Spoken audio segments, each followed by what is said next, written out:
किया है भोगों के लिए, मुझे क्या भार झोंकने लाए हो।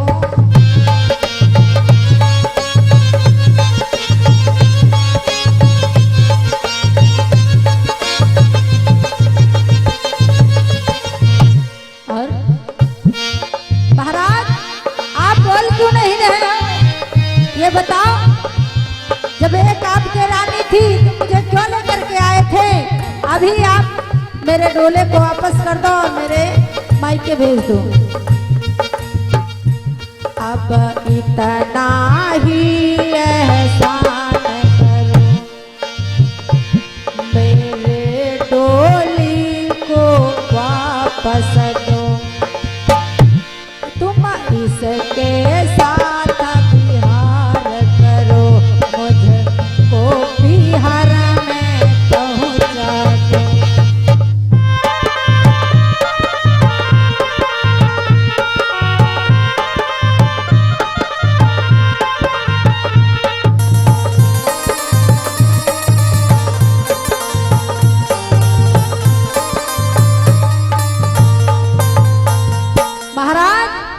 अब आपके जब रानी थी तो मुझे लाए हो, अब यही है आपकी कि आप मुझे पहुंचा दो, मेरे डोले को वापस कर दो और मेरे मायके पहुंचा दो। तब तलक बड़ी वाली रानी थाल सजा करके आगे बढ़ी। राजा नहीं बोले, आगे बढ़ी और कहा बहन, हाथ जोड़ करके बोली कि बहन मैं रानी नहीं हूं, मैं इस घर की नौकरानी हूं। मैं रानी नहीं हूं, मैं आपके स्वागत के लिए सम्मान के लिए थाल सजा करके लाई, लेकिन मैं रानी नहीं हूं, इस घर में नौकरानी हूं, काम करती हूं। लेकिन वो सब समझ रही। उन्होंने कहा मुझे पता है। राजा बोल नहीं रहे हैं। रानी कहने लगी बहन आज सुनीति ने मन में विचार किया, जो कुछ हमारा अनुष्ठान बना बनाया है सब बिगड़ जाएगा। अगर वापस चली गई तो सब बेकार हो जाएगा, जो सिस्टम मैंने बनाया सब चला जाएगा। ऐसा है अब इसको मनाते हैं। सुनीति ने क्या किया, आगे गई और हाथ जोड़ करके बोली बहन ये आपका धनधाम आपका घर है और आपको मुबारक हो, आप ही इसमें रहिए। मैं इस घर की नौकरानी हूँ, काम काज करती हूँ।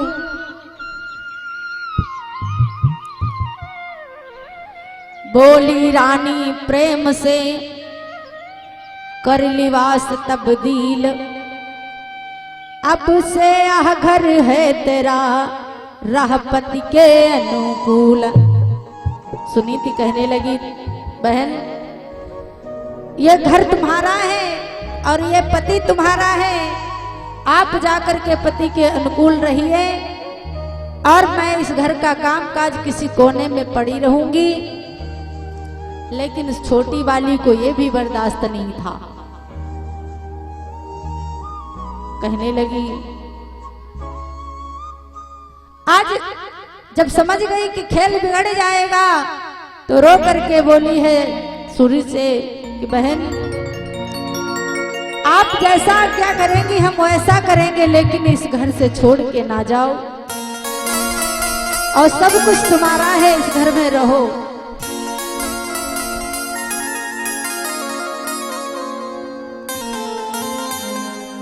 और कहने लगी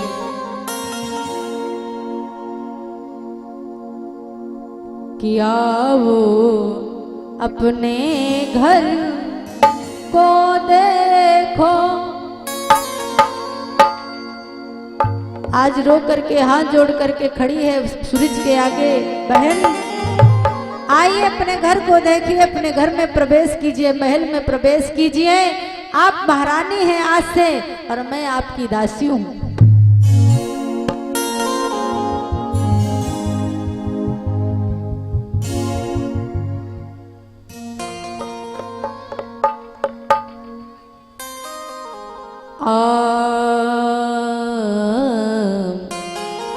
आज रो करके कहने लगी हैं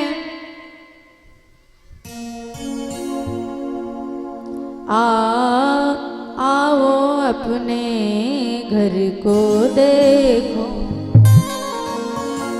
मेरा तो एक सहारा है।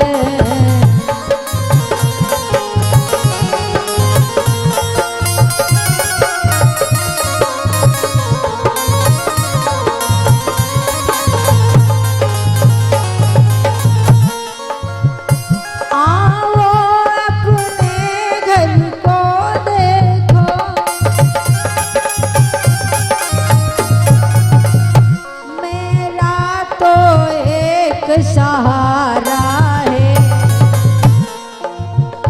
मैं रानी नहीं नौकरानी, मैं रानी नहीं नौकरानी, यह सब घर धाम तुम्हारा है।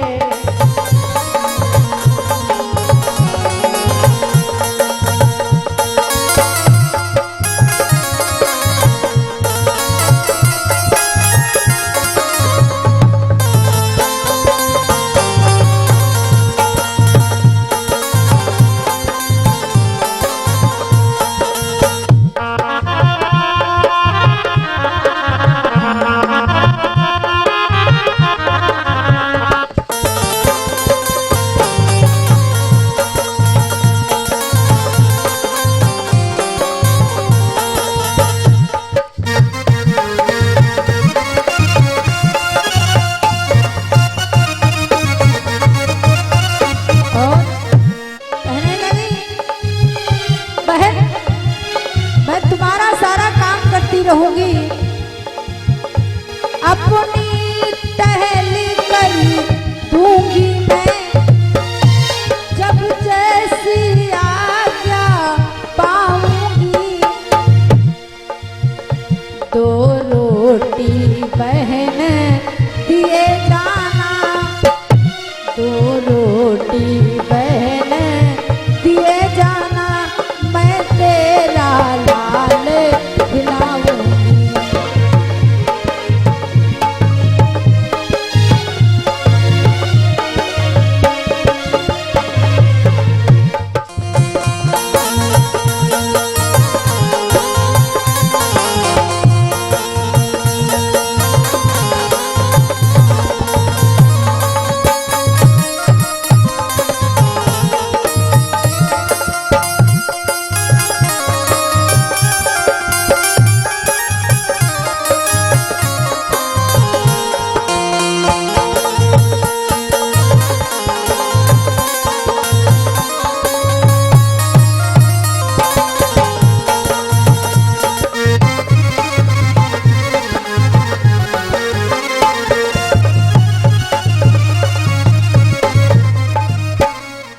आज जब ये बात सुनी है सूरज ने कहा कि बहन दो टोक रोटी दे देना, मैं तुम्हारा सारा काम करूंगी और तुम्हारे बच्चों को खिलाऊंगी। जब ऐसी बात सुनी सूरज ने अरे कहा तू बच्चा खिलाएगी, अरे बच्चे को खिलाएगी नहीं, मार के डाल देगी, तेरा क्या भरोसा। क्योंकि हर नारी जलती रहती है एक दूसरे की को देख करके। आप कब चाहेंगी आप मार सकती हैं। और सुनो ज्यादा बात ना करो, मैं जैसा कहूं वैसा करो, नहीं करोगी तो मैं यहां से जा रही हूं। हाथ जोड़ करके बोली नहीं बहन, आप जैसा कहेंगी हम वैसा करेंगे। आप समझाइए, आप समझ जाइए, जाइए मत, मैं सब कुछ तेरा करूंगी। लेकिन कहा सुनो अगर रहना है तो घर में नहीं रहना, महलों पर नहीं रहने देंगे तुमको।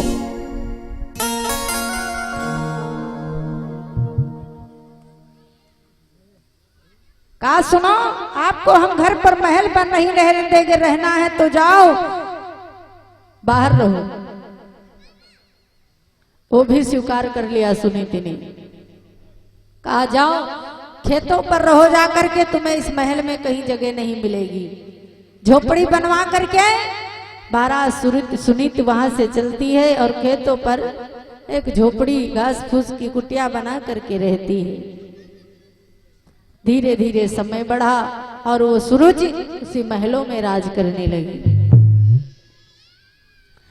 महलों में महाराज राजा उत्तानपाद के साथ रह रही सुखसाज के साथ में, और कहा सुनो, खाने पीने के लिए राजसी भोजन नहीं, 1.25 सेर जौ दे दिया करेंगे और चक्की रखवा देंगे किसी कोने में, उस चक्की में जौ पीस करके रोटी बना के खाना। और आज वो सुनीति वहां से चली और खेतों पर घास फूस की कुटिया बना के रहने लगी। समय बीतता गया, परमात्मा ने एक सुन ली उस दुखियारी की आवाज को। धीरे धीरे समय व्यतीत हुआ। एक दिन की बात है, महाराज राजा उत्तानपाद जंगल को शिकार खेलने के लिए गए। सुबह से लेकर शाम हो गई, वापस महलों को लौटते लौटते काफी अंधेरा हो गया। लेकिन जब तक महलों पर वापस आए तो महल के दरवाजे बंद हो चुके थे। महल के दरवाजे बंद हो चुके थे।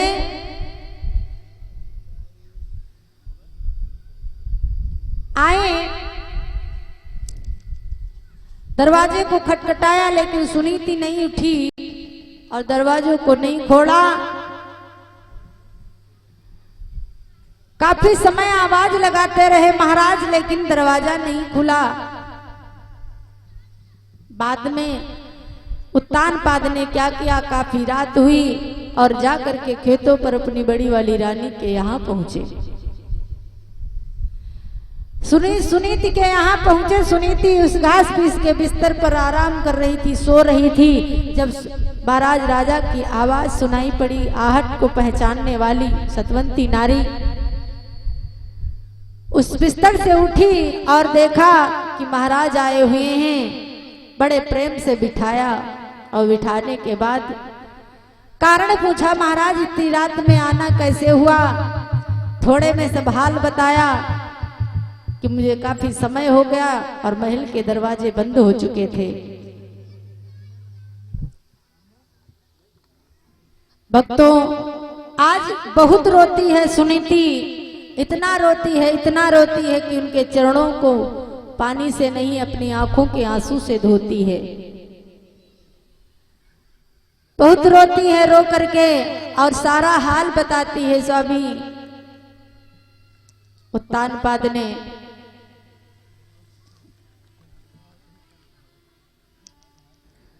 आज बहुत रो रो करके उनके चरणों को धुलती है और धुल करके वही चरणोदक पान करती है, पीती है, अपने जीवन को धन्य मानती है।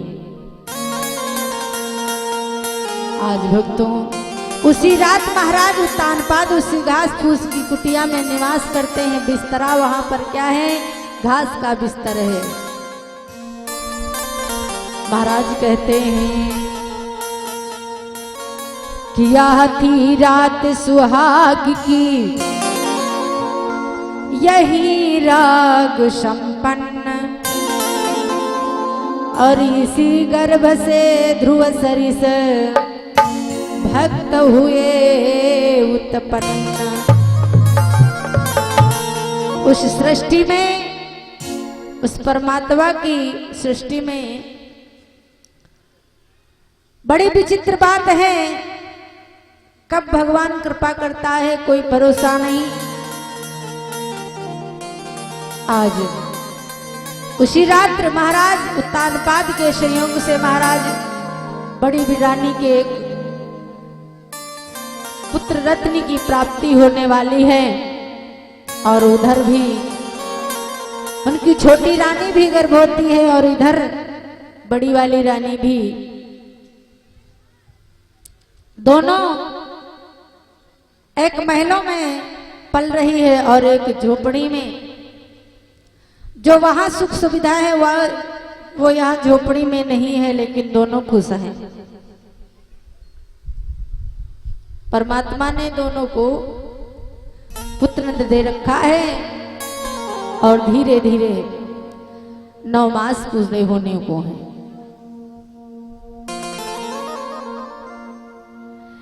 कि दोनों घर में बालक जन्मे, दोनों की अच्छी शायद है।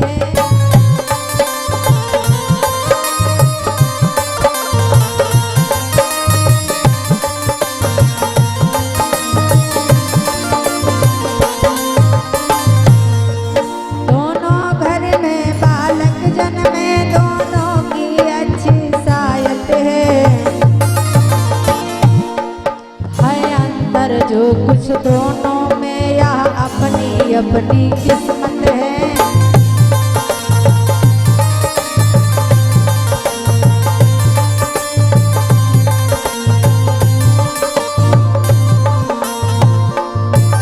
और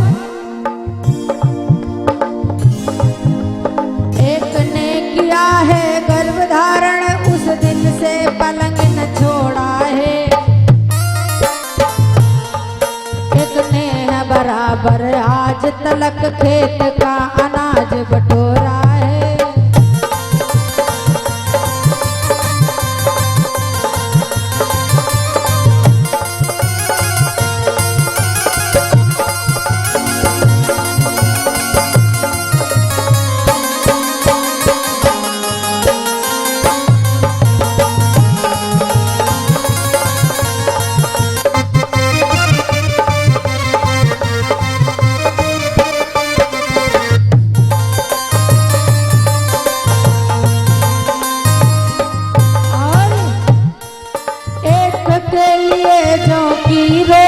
संध्या तक मिलती पाती है, यह राजकुमार कहा करके पलने में पाला जाता है।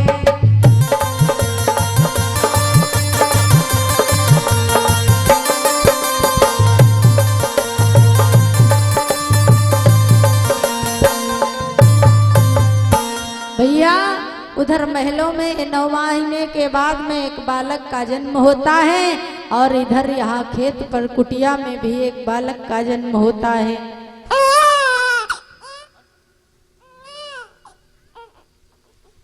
लेकिन इधर महाराज जो महलों में बधाइयां बज रही हैं वो खेतों पर नहीं है।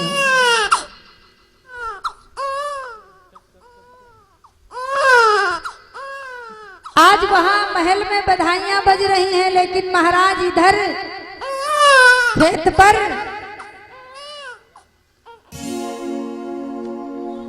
वहां भैया साज बाज के साथ गांव नगर की सखियां आई और बड़ी धूमधाम से बधाइयां गा रही हैं। लेकिन किस्मत अपनी अपनी है। एक किस्मत है जो खेतों पर पड़ा है, वहां पलना भी नहीं है, और एक सोने के पालने में झूला झूल रहे सखियां नाच कूद रही हैं और बधाइयां गा रही हैं। क्या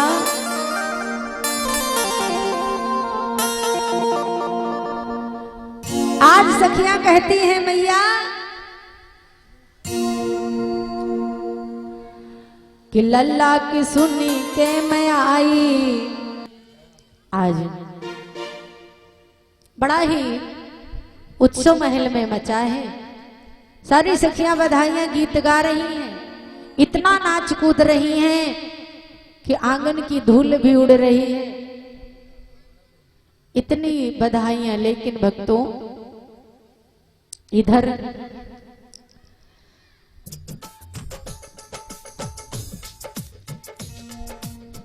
धीरे धीरे समय बीतता गया।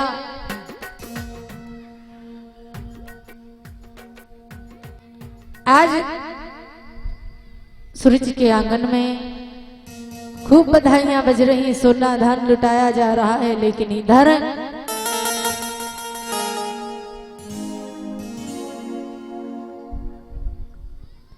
धीरे धीरे समय गुजरा।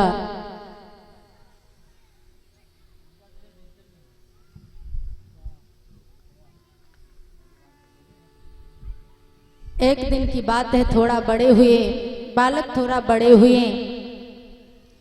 एक दिन महारानी सब कुछ बताती थी कि तुम्हारे पिता राजा हैं। एक दिन की बात हुई, ध्रुव महाराज खेलते खेलते महलों को पहुंच गए।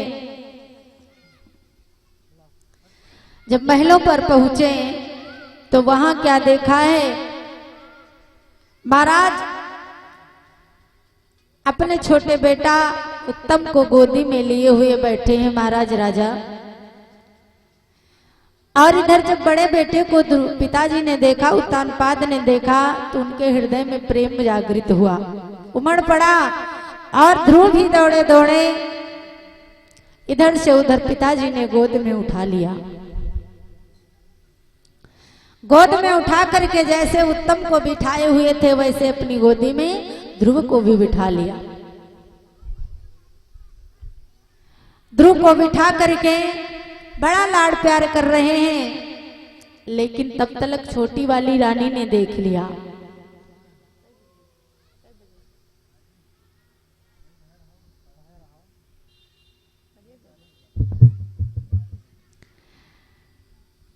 बड़े खुश हुए, प्रेम कर रहे थे, दुलार कर रहे थे। लेकिन जब देखा, सुनी सूरज ने देखा तो सूरज को ये बर्दाश्त नहीं हुआ, बड़ा बुरा लगा।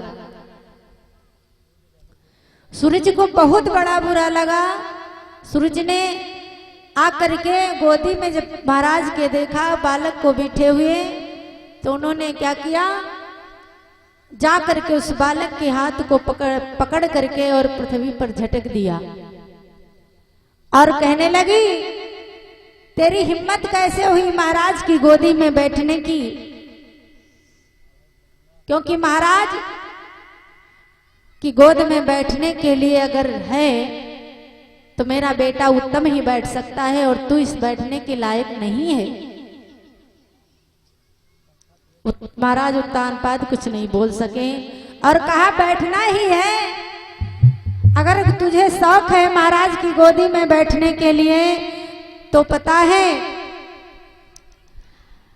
जा भगवान की तपस्या कर और भगवान की तपस्या करने के बाद उनसे कहना कि मेरी कोख से जन्म दे, तब जाकर तू पिता की गोद में बैठने की योग्य होगा।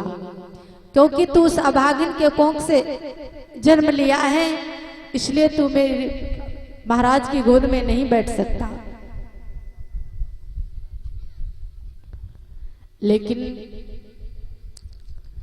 वो बात, ध्रुव महाराज 5 वर्ष के हैं, बात दिल में बैठ गई। रोते हुए मैया के पास पहुंचे, बहुत रो रहे हैं। माँ, छोटी मैया ने मुझे ऐसे कहा है और पृथ्वी पर झटक दिया और कहा, तू जा विष्णु की तपस्या को कर और जा करके गोदी में बैठने के तू तब लायक होगा जब मेरी कोख से जन्म लेगा। माँ, मैं पिता की गोद में बैठा था, पिता ने भी नहीं कुछ कहा। सुनीति बहुत समझाती है, बेटा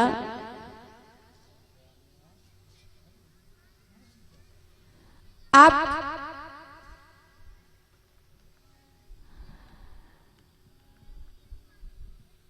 पिताजी भी कुछ नहीं बोले, मैया कुछ नहीं बोले।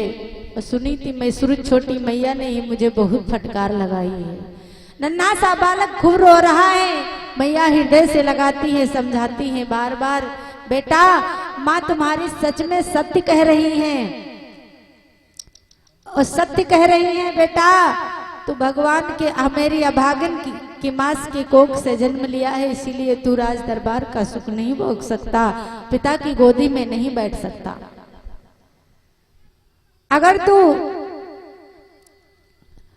तो कहा, मैया तो मैं क्या कर सकता पिता की गोदी में बैठने के लिए? मैया ने समझाया, कहा तुम बैठ सकते हो, अगर भगवान चाहे तो इस पिता की गोद क्या है, उस परम पिता की गोद में बैठ सकते हो।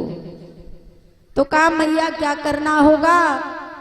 बोले उसको बहुत कठोर तपस्या करनी पड़ती है, तब जा करके भगवान प्राप्त होते हैं। बोले कहाँ मिलते हैं? कहा जंगल में मिलते हैं। समझाने के लिए मैया ने दुलार में सब कुछ बता दिया कि बेटा को थोड़ा तसल्ली हो जाए। लेकिन ध्रुव महाराज के मन में बात बैठ गई और उस बात को बैठने के बाद कहने लगे मैं जरूर भगवान को पाऊंगा और जरूर मैं उनकी तपस्या करूंगा। मैया ने कहा नहीं बेटा, तुम भाई छोटे हो, सुकुमार गात है, तुम तपस्या नहीं कर सकते और भगवान को नहीं पा सकते। कहते हैं ऐसी आप बोली होती है कि आज वो बात ध्रुव के मन में बैठ गई और उस मन को बार बार चुभा रही है। वो बोली महाराज सूरज की बोली गोली से बुरी कर जाती है घाव और इस गोली के सामने होता नहीं बचा। कहते हैं वार कर देना ठीक होता है, लेकिन ऐसी वाणी मत बोलिए जो हृदय को भेद करके पार कर जाए। बोली का घाव मिट सकता है लेकिन बोली का घाव मिटना असंभव होता है। कहते हैं या फिर जीवन बदल देती है, जीवन ले लेती है।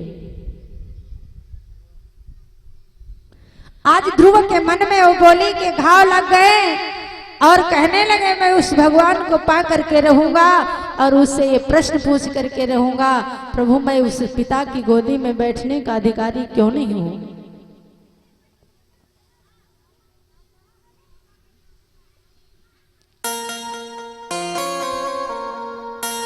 आज इधर चलते हैं, मैया समझाती है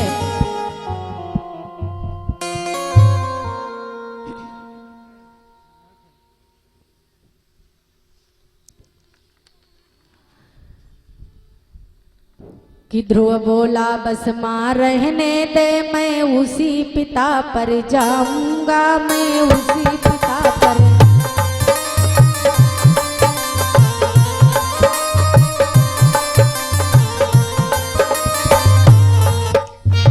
ध्रुव को मैया समझाती है, कहती है ध्रुव ने कहा मां अब मैं इस पिता की बात क्या, उस परम पिता की खोज में जरूर जाऊंगा और ऐसे पद को प्राप्त करूंगा